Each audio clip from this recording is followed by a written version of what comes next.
Chapter 45.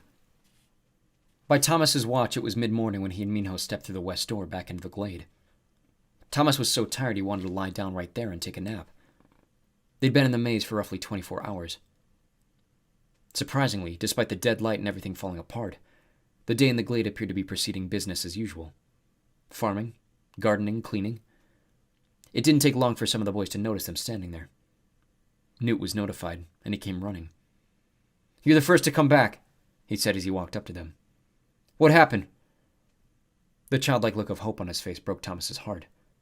He obviously thought they'd found something important. "Tell me you've got good news."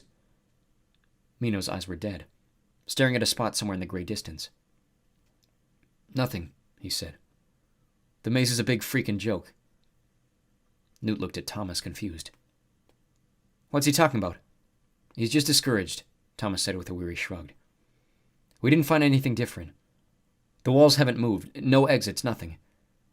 Did the grievers come last night?" Newt paused, darkness passing over his face. Finally, he nodded. "Yeah. They took Adam." Thomas didn't know the name, and felt guilty for feeling nothing. Just one person again, he thought. Maybe Gally was right.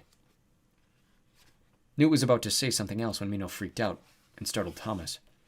"I'm sick of this!" Minho spat in the ivy, veins popping out of his neck. "I'm sick of it!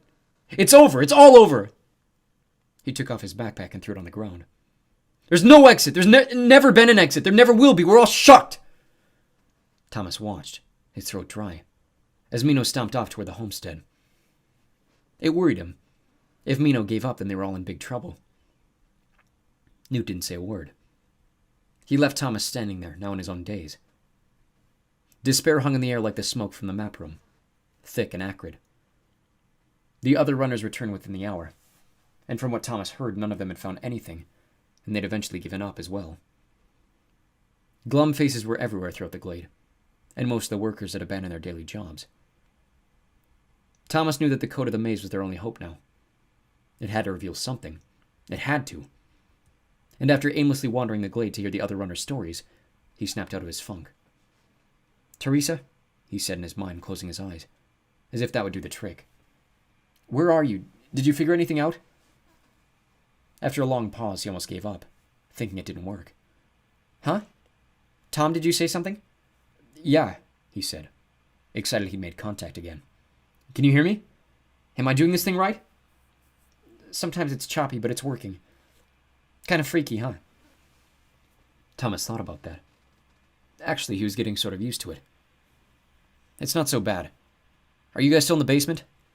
"I saw Newt, but then he disappeared." "Still here. Newt had 3 or 4 gladers help us trace the maps. I think we have the code all figured out." Thomas's heart leapt into his throat. "Serious?" "Get down here." "I'm coming." He was already moving as he said it, somehow not feeling so exhausted anymore. Newt let him in. "Minho still hasn't shown up," he said as they walked down the stairs to the basement. "Sometimes he turns into a buggin' hothead." Thomas was surprised Minho was wasting time sulking, especially with the code possibilities. He pushed the thought aside as he entered the room. Several gladers he didn't know were gathered around the table, standing. They all looked exhausted, their eyes sunken. Piles of maps lay scattered all over the place, including the floor. It looked as if a tornado had touched down right in the middle of the room. Teresa was leaning against a stack of shelves, reading a single sheet of paper. She glanced up when he entered, but then returned her gaze to whatever it was she held. This saddened him a little. He'd hoped she'd be happy to see him, but then he felt really stupid for even having the thought. She was obviously busy figuring out the code. "You have to see this," Teresa said to him just as Newt dismissed his helpers. They climbed up the wooden stairs, a couple of them grumbling about doing all that work for nothing. Thomas started, for a brief moment worried that Newt could tell what was going on. "Don't talk in my head while Newt's around. I don't want him knowing about our gift." "Come check this out," she said aloud, barely hiding the smirk that flashed across her face. "I'll get down on my knees and kiss your bloody feet if you can figure it out," Newt said. Thomas walked over to Teresa, eager to see what they'd just come up with. She held up the paper, eyebrows raised. "No doubt this is right," she said. Just don't have a clue what it means. Thomas took the paper and scanned it quickly. There were numbered circles running down the left side, 1 to 6. Next to each one was a word written in big blocky letters.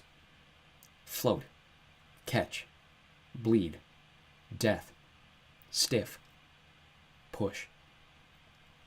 That was it. 6 words. Disappointment washed over Thomas. He'd been sure the purpose of the code would be obvious once they'd figured it out. He looked up at Teresa with a sunken heart. That's all? Are you sure they're in the right order? She took the paper back from him. The maze has been repeating those words for months. We finally quit when that became clear. Each time after the word push, it goes a full week without showing any letter at all. And then it starts over again with float. So we figured that's the first word, and that's the order. Thomas folded his arms and leaned against the shelves next to Teresa.